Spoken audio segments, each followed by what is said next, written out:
The Joe Rogan Experience. Some happy little place where, you know, someone's feeding you peeled grapes. That isn't what it is. It's more like victory on the honorable battlefield or something like that.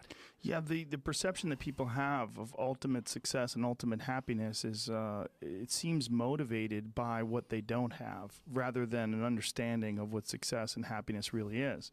Their idea is that one day I'm going to go and I'm going to be in my golden years and I'm just going to be able to sit around and do nothing and tell everybody to fuck off.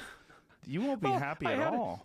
I talked to one of the people that I was working with who had a vision for retirement. I said, well, what's your vision for retirement? Well, I see myself in the beach, you know, some tropical country drinking margaritas. And I thought, first, that's not a plan. That's a travel poster. It's like, okay, let's walk through this. All right, so you go down to this tropical country and you go sit on the beach and you have a margarita. It's like, okay, well, how many margaritas? Like 10? Okay, so you're going to do that, what, you're going to do that for 6 months? You'll be dead. Yeah, well, you'll be this like pathetic, sunburned, like... Fat. Yeah, unhappy, hungover, cirrhotic. In pain. Yeah, it's like that's your vision. Dehydrated. So how long can you have a margarita on a beach? Like maybe you can do that once every 6 months for like 10 minutes, something like that. It's not a vision.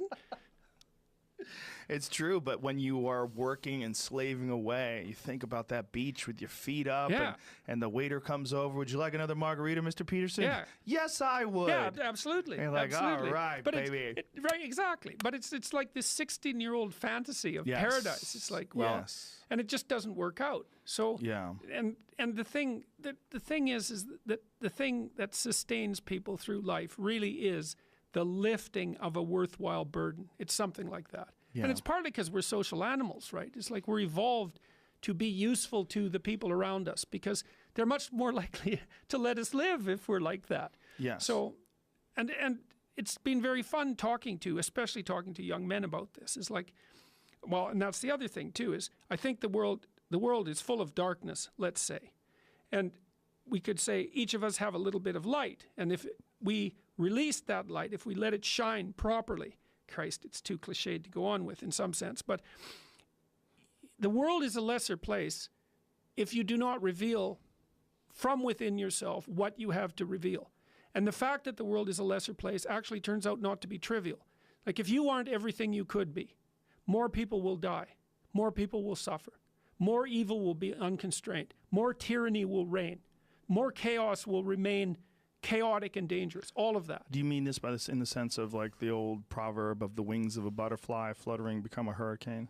It's something similar to that, but it can even be more local. It's like your family is more messed up than it could be if you were less messed up than you are. Right. So if you just got your act together, like 10% more, your family would be 1% better. Right. It's like, well, do it. And that would ripple off into the people that they interact with. Yes, and it ripples fast. Yes. That's the other thing that's so cool is that, like, people think, well, there's 7 billion of us, and each of us is just this separate dust mote, like floating in the cosmos, and what the hell difference does it make what you do anyways? It's like, that is not how we're connected.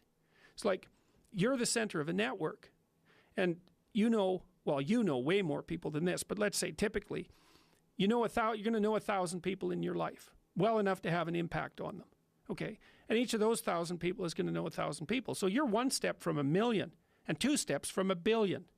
And we are networked, technically. That's how human interactions work. And so when you do something that you shouldn't do, it's worse than you think.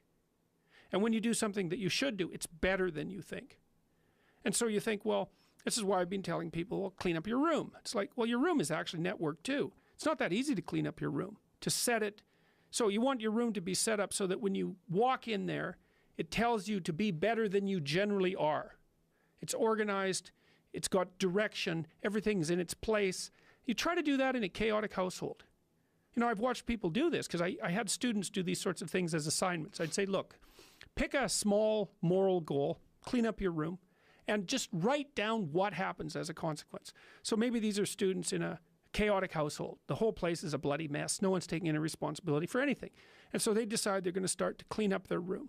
And then the people in the household notice. Well, the first thing they do is get pissed off. It's like, who do you think you are? Like, you think you're better than us? Like, why do you think this is worthwhile? Who died and made you God? All of that. So just by trying to organize this little part of their life, they immediately run into the people whose actions they're casting in a dim light by trying to improve themselves to some degree. They might have to have like a thorough war in their household to be allowed to do something as simple as keep the room orderly. They'll find out very rapidly that A, that's way more difficult than it sounds, and B, that the consequences of it are far more far-reaching than people think. So that's quite fun. You know, because maybe part of it is that like everything around you is full of potential. Everything. Maybe more potential than you could ever possibly utilize.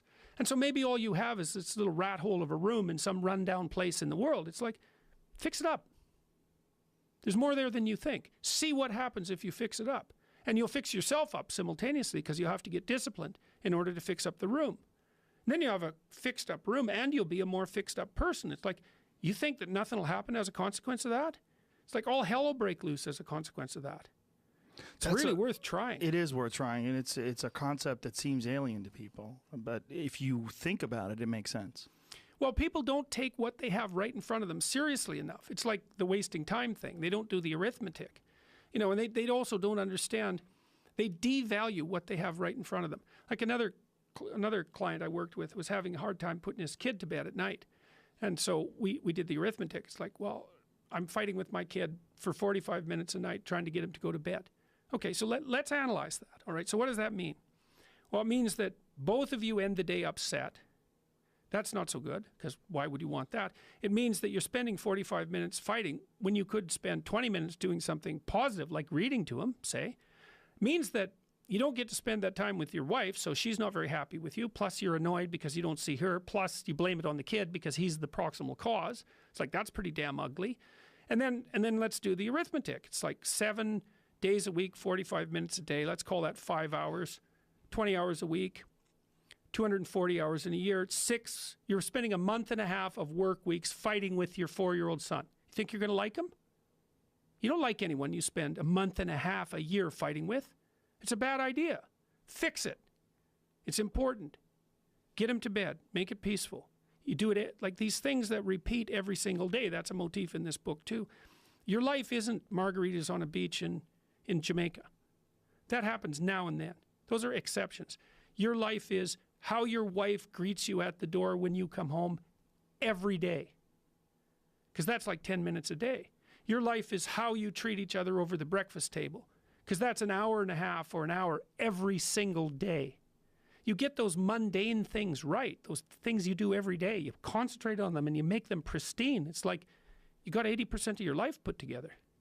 These little things that are right in front of us, they're not little. That's the first thing. They are not little, and they're hard to set right. And if you set them right, it has a rippling effect, and fast too, way faster than people think.